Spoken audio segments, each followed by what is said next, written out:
The French company Elipson has come out with a new line of affordable speakers.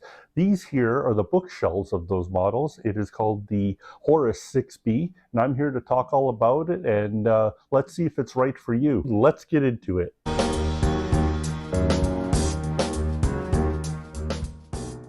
So these new speakers, they retail in the US for approximately $400, and here in Canada, I believe they're around $600 or $700 a pair. The specs on these speakers, it is a 5-inch paper, a 5-inch midwoofer that's glass fiber and paper constructed, and this is a 1-inch soft dome tweeter. The frequency range on these speakers goes from about 55 hertz all the way up to 25,000 hertz. It's an 8-ohm speaker, and the sensitivity on these speakers is 87 dB. I'll talk about amp pairing a little bit later. And it handles about 70 watts of power. It is a part of a new line of speakers for Elipson, like I said, and that new line of home theater speakers consists of a floor stander, a center channel model, these bookshelf speakers, and also it has a subwoofer and Dolby Atmos speakers as well. As well, you'll find on the website that these speakers come in actually 3 different colors, which is nice. It comes in this black ash, which actually has a nice design here on the face to give it a little bit of character. And it also comes in a dark gray or a beige as well. And they're all the same price, so that's a good feature. Okay, so quickly, just the front of these speakers, everyone. Look, there's a nice design, I think, in here. You know, you don't want, I know it's just a black speaker, and, you know, there's not much to this, but it is a nice 5-inch woofer here. It has a nice design, rubber design around it. Small port there in the front. Soft dome tweeter here with some nice accents here around, and I like the design in here. I know, you know, to keep it plain and stuff like that. Also wanted to show it does come with grills on here. They are not magnetic. They are pegged, but they are metal pegs, so they're not plastic thin ones to worry about breaking.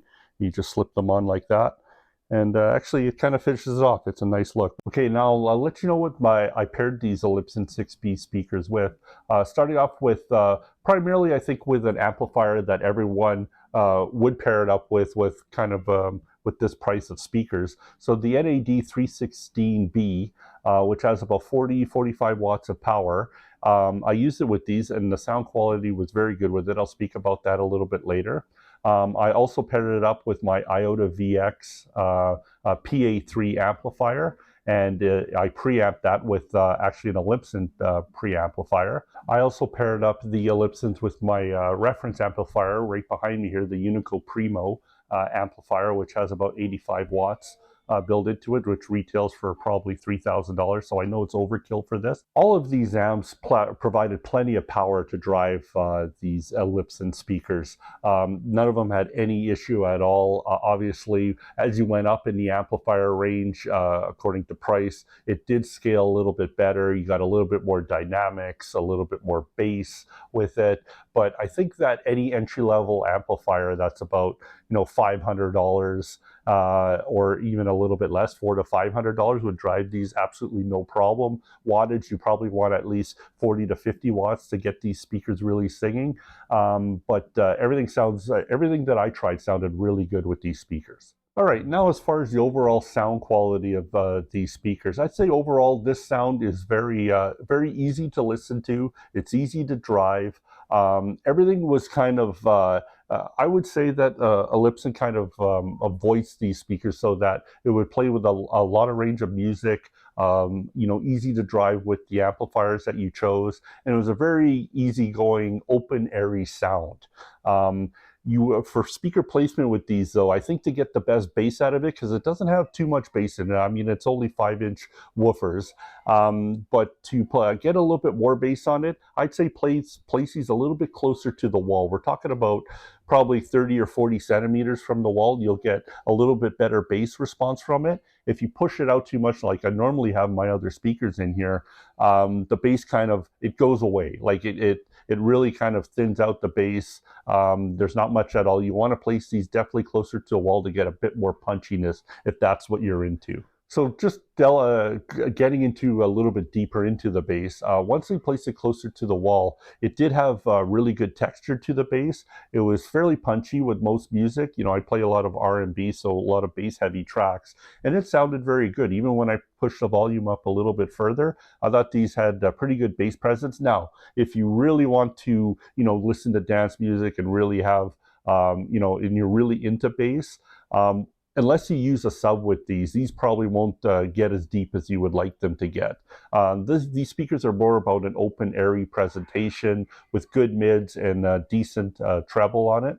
But as far as bass goes, it's definitely not the star of the show for these models. Get them closer to the wall, you'll get a little bit better. Okay, so as far as the mid-range go on these speakers, look, I think it's very good. I think the presentation for male and female voices was at least at speaker level, if not presented maybe a little bit ahead of it, so in front of you. So it's kind of coming at you a little bit, and I think the voices sounded very natural with whatever I was listening to.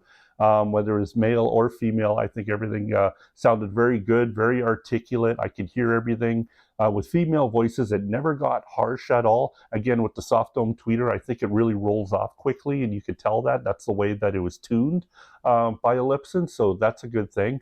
So nothing got, you know, really harsh or, you know, kind of, you know, making you kind of screechy or anything like that. No, the voicing here is definitely a little bit, you could tell it's a little bit rolled off to smoothen over anything. No matter what amp I used, it was kind of the same presentation that I got. So I'd say the mids here were very good for a speaker of this price range. Okay, so now for the treble of these. Look, with the soft tone tweeter, this is kind of like the tone that I like. It was presenting everything really nice on it. It never really had though like an edge to it at all. So it never got to a point where, you know, it was like a lot of sparkle or detail in it. No, it got you know, about, let's say 75 or 80% to that, but you could tell that how these tweeters were voiced on it. You could tell that Elipson kind of didn't want that to go that far and kind of wanted to roll everything off, which is fine if you're into that. You know,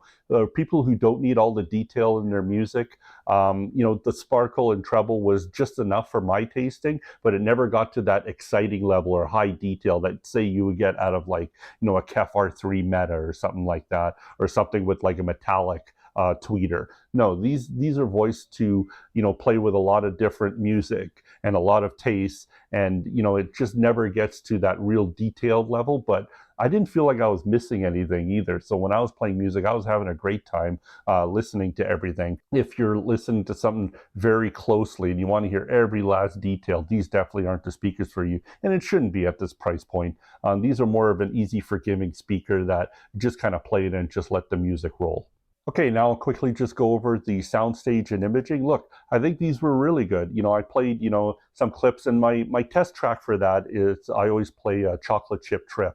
And if you haven't listened to that, go ahead and take your best speakers and listen to it, because you're in for an experience where, as you know, it kind of rolls around from side to side. It even goes past the speakers, especially with certain parts of it about a minute and a half in.